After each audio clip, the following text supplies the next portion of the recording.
좋습니다. 예, 오늘은 그 네 번째 묵상, 바오로 사도의 그 회심 그리고 낙담 이런 주제인데, 이제 바오로 사도의 그 중요한 회심 사건, 다마스커스 길에서 일어났던 그 회심 사건 이후에 그 10년간의 시간이 되겠어요. 이 시간 동안 바오로 사도가 겪었던 그 낙담, 실망, 어둠에 관한 것들이 되겠죠. 요 기간이 어떤 거냐면 이런 겁니다. 그러니까 바오로 사도의 동선이 어떻게 되냐면, 그래서 다마스커스로 이렇게 가셨잖아요. 거기 있는데 하나니아스가 와서 바오로 사도를 어디로 데리고 가죠? 가만히 있어봐. 어디로 갔더라? 그냥 다마스커스 공동체에 머무는 거죠. 머무는데, 머물다가 나중에 예루살렘으로 가요. 그죠? 사도들을 만나러 가고. 근데 이 두 군데에서 체험이 바오로 사도한테 여러분들이 사도행전을 읽어보면, 저 사람은 박해하던 사람이 아닌가 하고서 그리스도교 공동체 자체에서도 바오로 사도를 놀라워하고 바오로 사도에 대해서 당혹스러운 감정을 갖게 되고, 또 그리스도교 공동체 아닌 유다인들 공동체에서는 바오로 사도도 유다인이잖아요. 근데 없애버리려고 하고, 그래서 성에 바구니를 타고 성을 빠져나오는 그 이야기들이 사도행전에 나옵니다. 두려워했다는 거예요. 그러니까 이 바오로 사도가 체험했던 것은 거절받는 체험이에요. 거절받는. 그리스도교 공동체도 그렇게 환영하지 않는, 놀랍기는 한데, 열정은 대단한데 좀 별난 사람이네, 이렇게 본 것 같아요. 그래서 나중에 결국은 예루살렘에서 당신의 고향 어디죠?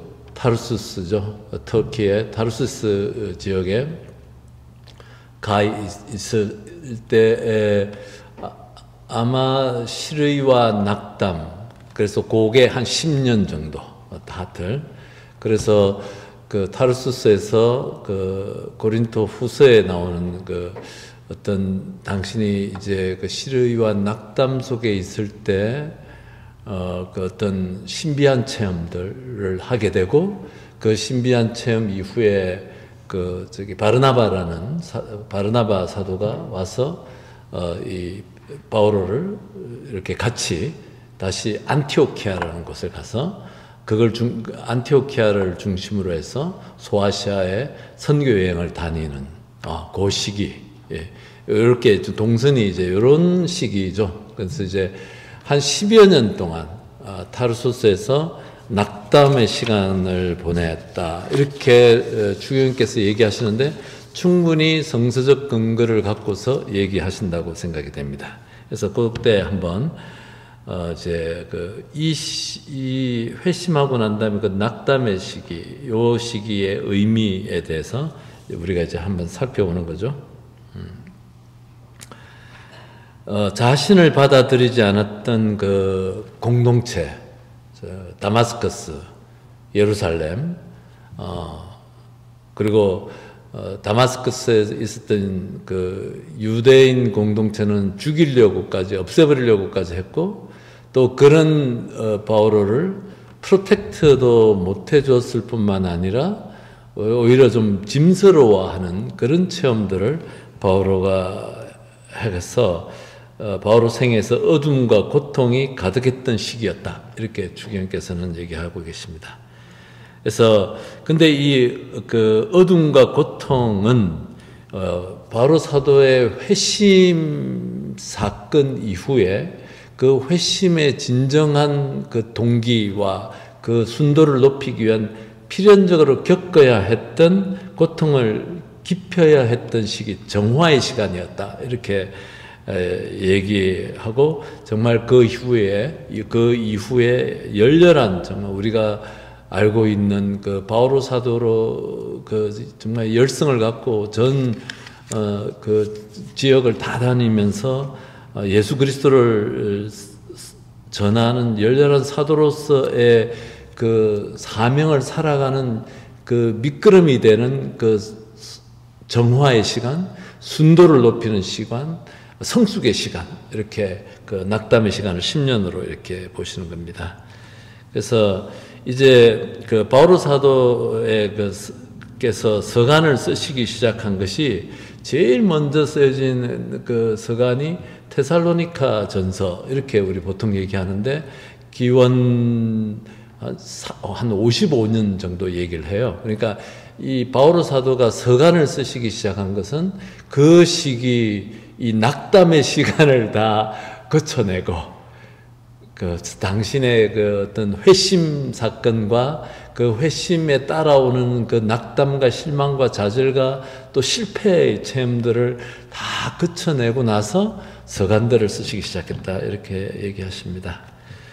그래서 여러분들께서 사도행전 이렇게 읽어보시면은 이제 바로 9장 19절에서 31절까지 쭉 보면은 놀라워하고 당혹하게 하고 없애버리려고 하고 두려워했던 그 유대인들 공동체, 또 유대교 그리스도교 공동체의 그 감정들이 이렇게 사도행전 안에 드러나 있습니다. 그래서 이제 구체적으로 좀 보면은 이렇게 다마스커스에서 회심한 바오로가 다마스커스만 머물지 않고 곧 설교하러 다니기 시작한 것 같다. 그러니까 아라비아까지 갔었던 것 같아요. 그렇게 되고, 근데 유다교 그리스도인들, 그때는 유대인들밖에 대부분이 유대인들이었으니까 바울의 존재가 몹시 불편스러웠고, 또 유다인들과 또 유대교 그리스도인들 사이에 분쟁을 촉발하는 존재. 그렇잖아요. 이게 지금 변절자가 돼가지고 트러블 메이커가 돼버리는 그런, 그래서 이제 바울을 갖다 피신시켰다, 뺐다는 거죠. 다마스커스에서 빼버렸다는 거죠. 분명히 그리스도교 공동체는 그의 열정에 대해서는 감탄했겠지만 방해되는 인물로 귀찮게 생각했을 것이다. 비슷한 일이 그래서 예루살렘에 가서 베드로와 야고보를 만나러 가신 거죠. 거기서도 비슷한 일이 생겼다. 다마스커스만큼은 아니지만, 몸을 피신할 정도까지는 아니었지만, 바울의 설교가 점점 격렬해지고, 또 불안해진 예루살렘에 있었던 그리스도교 공동체들이 그를 고향으로 타르수스로 돌려보냈다, 이렇게 되는 거죠. 고향에 돌아온 바울은 깊은 고독과 번민의 때를 이렇게 가져야 했을 것이다. 이렇게 추기경께서 성서학자로서 추정하는 것이죠. 우리가 그렇게 그분의 서간들을 이렇게 살펴보면서 우리가 추정할 수 있는 것이다.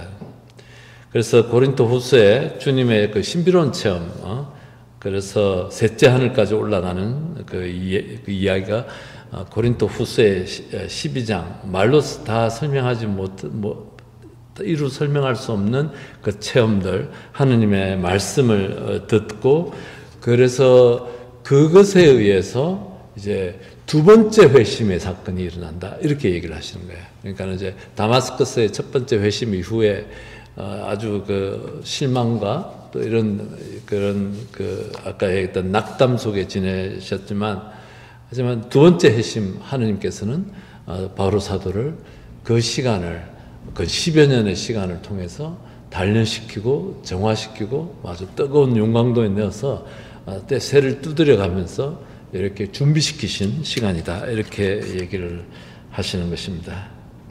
그래서 첫 번째 회심 이후에 10년간의 시간, 바울에 있어서 지나친 어떤 과시와, 똑똑하잖아요. 똑똑하고 배웠고, 예수님의 12제자들 많은 학자들이 7분 정도 최소 문맹이었을 거다 이렇게 얘기를 하시는데, 거기에 비하면 바오로는 그리스 말 다 유창하게 다 잘하고 아주 똑똑한 배운 사람으로, 과시와 열정이 넘치는 설교 때문에 심한 곤경과 방해를 받아야 했고, 그래서 그 결과로서 어쩌면 그 고독과 침묵과 불안 속에서 지낼 때였다. 그리고 요 어려운 때를 넘어서서 두 번째 회심, 두 번째 사명을 이제 바오로는 이렇게 갖게 될 것이다. 이런 것이죠. 저는 그 바오로 사도의 요 10년 동안의 시간을, 우리 예전에 기억나실지 모르겠는데 모세의 생애 읽었을 때 모세가 그런 거잖아요. 이집트 왕자로서 정말 똑똑하게 최고의 교육을 받았고, 그 당시 이집트가 최강국이었으니까 최고의 왕자로서 교육을 받아서 자기 방식이 있었던 거예요. 바오로도 똑같은 거예요. 자기 방식이 있는 거예요. 근데 그것을 무참히 그래가지고 자기는 뭐 좋은 뜻이었지만 하느님을 전하고 하느님의 뜻을 실행하려고 하는 그런 모세도 좋은 뜻을 가졌지만, 그래서 자기 백성들을, 하느님의 백성들을 구원하기 위해서 이집트 병사를 이렇게 돌로 쳐 죽이는 그 이야기 끝에 그 모세가 자기 공동체로부터 거절당하잖아요. 기억나시죠? 예. 누가 당신을 재판관으로 삼았느냐 하면서 공동체로부터 쫓겨나는, 보호받지 못하는 체험했던 그 모세와 같은 그 여정, 또 엘리야도 그렇죠. 그래서 쫓겨나서 사막으로 도망가고, 또 바오로도 똑같은 시기, 10년이라는 그 시간 동안 이렇게 정말 환영받지 못하는 트러블 메이커로서 취급을 받으면서 고향 땅에 가서 조용히 지낼 수밖에 없었던 그 시간이 이 바오로 사도에게 필요했던 것이다. 그렇게 보는 것이죠. 예, 그래서 이제 이렇게 하는 거예요. 이렇게 추기님께서 질문하십니다. 그렇게 이 기간 동안 바오로가 겪어야 했던 오해와 반대, 또 소외당하고 또 인정받을 수 없었던 이 모든 일들이 단지 주위 사람들의 어떤 탓일까? 그렇지 않다. 양면 바오로 사도 안에도 이제 그렇게 되어질 수밖에 없었던 그런 그 태도들이 있는 거죠. 어쩌면은 자기의 그 옛날 방식들을 고집을 하고 있었고 그런 것들이죠. 그래서 이제 그런 것들이 이제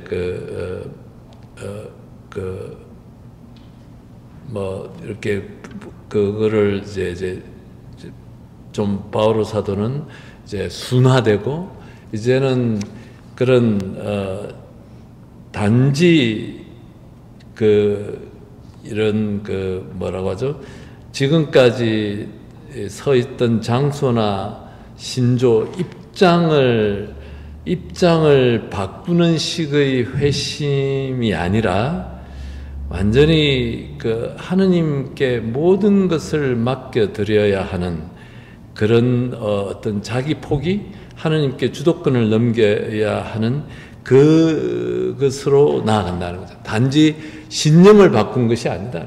바오로 사도가 단지 신념을 바꾸는 것으로 이 회심은 일어나는 게 아니고, 신념 플러스 바오로 사도가 갖고 있었던 그런 말주변, 학식, 가문에 대한 프라이드 다 내려놓도록 하는 그 좌절감.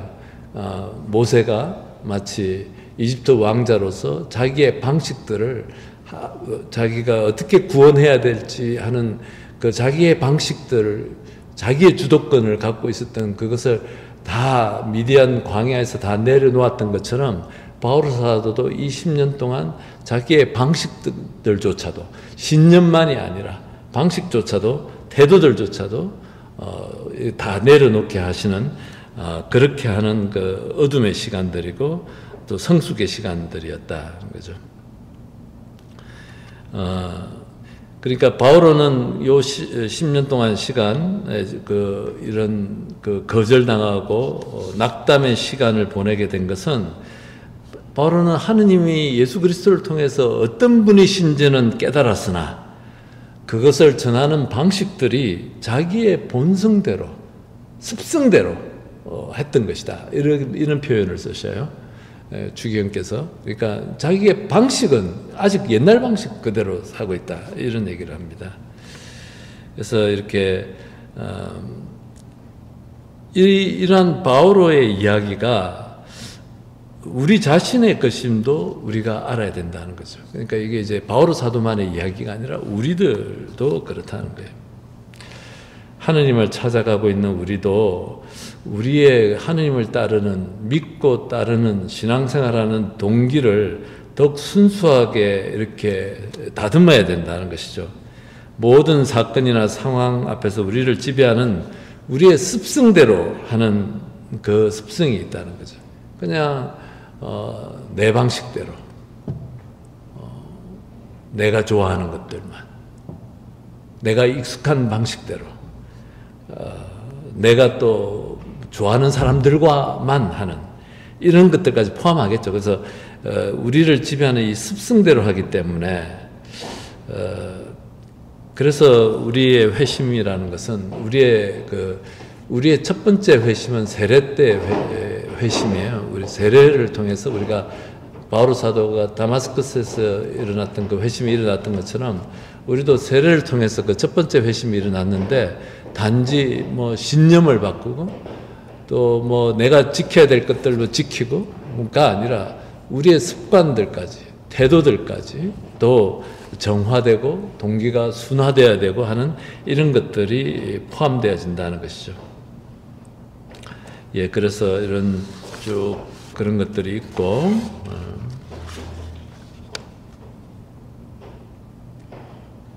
그래서 이렇게 바오로 사도는 이렇게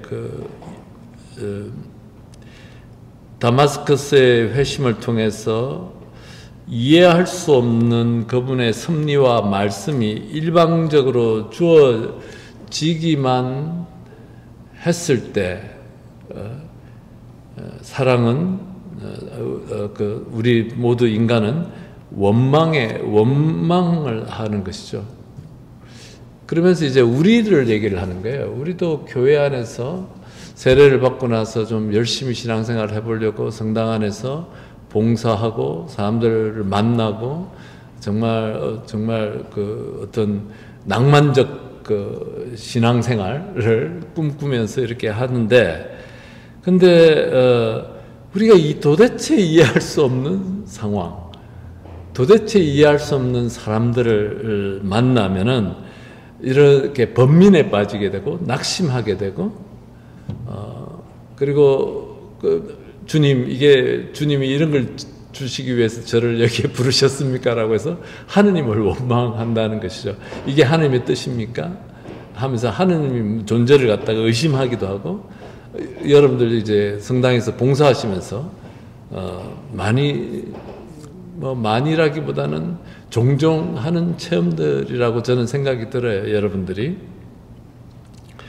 그래서 이런 내적권에 우리 모두도 어느 누구도 자유로울 수 없다. 이것이, 근데 추기현께서는 이것이 그 안에서 일어나는 어떤 충돌, 다름, 번민들, 실망들, 낙심들, 이런 것들이 하나님의 은총이다. 이렇게 얘기를 하셔요.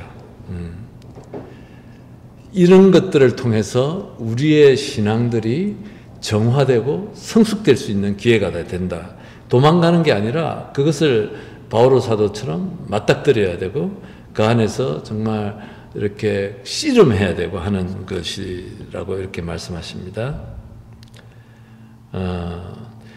이런 것 가운데 이런 낙심과 실망과 또 절망과 신앙을 포기하고 싶은 그런 절망의 틈새를 비집고 오는 가냘픈 한 줄기 빛을 바오로 사도는 발견하게 되고, 그래서 그 바오로 사도의 영혼 안에 그 빛이 비추고 그리고 이 빛을 통해서 이 고통을 통해서 바오로 사도는에게 주님께서 무엇을 말씀하시려고 하는지 이렇게 차츰 깨달아 가게 되고 그걸 통해서 자기의 태도들 자기가 갖고서 자랑거리라고 생각했던 것들을 다 이제는 내려놓는 그리고 그 내려놓음으로써 정말로 진정한 두 번째 회심 정말 진짜 예수님의 그 복음을 전하는 사도로서 준비를 시키는 그런 것들이 일어나게 된다 이렇게 얘기하십니다. 그래서 이제 이런 것들 쭉 여러분들이 이렇게 쭉 읽어보시면 될 것 같아요. 그래서 이제 자신이 지금까지는 눈앞의 자기 계획에만 얽매여 있었다는 것을 스스로 깨닫고 이제 맹렬한 자기의 계획과 방식대로 나아가려는 것들을 스스로 이렇게 이제 억제하게 되는 바오로 사도의 모습이 보이고 그러면서 바오로 사도가 얘기한 것이 바로 자기는 뿌렸고 또 바르나바는 거두었고 자라게 하시는 분은 하느님이시다 이런 표현 자유로워지는 그러니까 이제 자기 계획에 따라서 돌아가지 않는다 하더라도 조급해하지 않고 또 다른 사람들에 대한 포용도 일어나고 자기와 다른 사람들 역할에 다른 것들에 대해서도 포용도 일어나고 이러한 것들이 바오로 사도 안에서 일어납니다. 이 모든 것이 하느님의 업적임을 하느님의 섭리임을 깨닫게 되고 하느님은 그 일 자체만이 아니라 때와 환경 이때가 아니구나 기다릴 줄도 알게 되고 이런 것들 이제 그래서 바오로가 자기가 마지막까지 가지고 있었던 것들 바리사이파로서의 우월감 히브리 사람이라는 자랑스러운 가문 다른 사도들보다 뛰어난 언변의 자질까지 이제 하느님 앞에 겸손되이 다 내려놓는 그리고 이 모든 것이 중요한 도구이고 툴이긴 하지만 그 주인은 하느님의심을 이렇게 깨달으면서 자유로워지는 바오로 사도가 이 10년 동안의 시간 안에 벌어지는 것입니다. 나는 심고 아폴로는 물을 주었습니다. 그러나 자라게 하신 분은 하느님이십니다. 오로지 자라게 하시는 하느님만이 중요합니다. 우리는 하느님의 협력자고 여러분은 하느님의 밭이며 하느님의 건물입니다. 그래서 바오로 사도가 이 10년 동안의 고통스러운 체험을 통해서 비로소 바오로는 하느님이 주인이시고 그 주인은 당신의 일꾼이 자신의 성공, 이익이 되는 그 모든 것에서 자유롭게 되도록 준비시키시고 이제 더욱 유용한 연장, 도구가 될 수 있도록 이렇게 준비시키셨다. 이렇게 하는 거죠. 자, 그러면 이제 우리 자신들, 우리 첫 번째 회심의 표지인 세례성사를 통해서 우리가 이렇게 이제 하느님으로부터 부르심을 이렇게 받았습니다. 이것은 우리가 내가 이렇게 교회 안에서 신앙생활을 하면서 닥쳐오는 여러 가지 어려움이나 또 공동체로부터 거부당하는 체험, 또 내가 기대했던 것에 못 미치는 그런 어떤 교회 공동체, 신앙의 생활들 안에서 실망하고 또 낙심하더라도 이것이 나의 개인적인 문제가 되어서 좌절이나 불안, 더 나아가서 단념이나 체념의 동기가 되어서는 안 된다. 이렇게 주기현께서 바오로 사도를 비추어서 우리를 말씀하시고 이제 이런 것들을 통해서 좌절과 실패와 거절과 이런 낙심의 체험들 안에서 우리가 배워야 할 것은 이런 것이다. 우리는 신앙생활을 하면서 공동체 생활을 하면서 아무 상처도 입지 않는 사람이어야 하는 것이 아니라 그냥 나이스하게 모든 사람들이 나를 다 박수치고 좋아하고 이런 거 기대하지 말고 그런 순간이 왔을 때도 하느님의 자비로운 계획, 눈을 떠야 한다. 그 안에 있는 하느님의 자비로운 계획에 눈을 떠야 한다. 그렇게 얘기하신 거예요. 그래서 사도직 수행에 따른 모든 작고 큰 어려움 안에 항상 하느님의 자비가 있고 구원의 말씀이 있고 구원의 계획이 있는데, 이제 그런 작은 것들 안에서 이제 무너지지 않고 하느님의 자비, 또 구원, 이런 것들에 우리 마음이 열리고 알아듣고 더 나아갈 수 있는 것들을 바오로 사도를 통해서 우리가 배워야 된다라고 이렇게 우리를 초대하십니다. 그래서 그 10년 동안의 시간, 바오로 사도의 첫 번째 다마스커스에서 10년 동안의 시간 또한 우리가 살펴봤습니다. 그래서 이렇게 일주일 동안 머무르시고 또 바오로 사도를 통해서 우리 자신들의 공동체 생활 또 신앙생활을 돌아보는 시간이 되시기 바랍니다.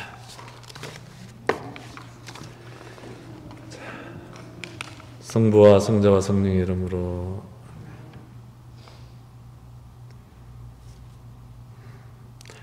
주님, 저희들의 신앙의 동기들을 저희들이 늘 깨어서 순화시키고 또 살펴보고 성찰하고 그럼으로써 당신께 더 가깝게 다가갈 수 있도록 우리 자신들이 갖고 있는 무거운 무게들을 조금씩이라도 내려놓고 당신께 다가갈 수 있도록 이끌어 주십시오.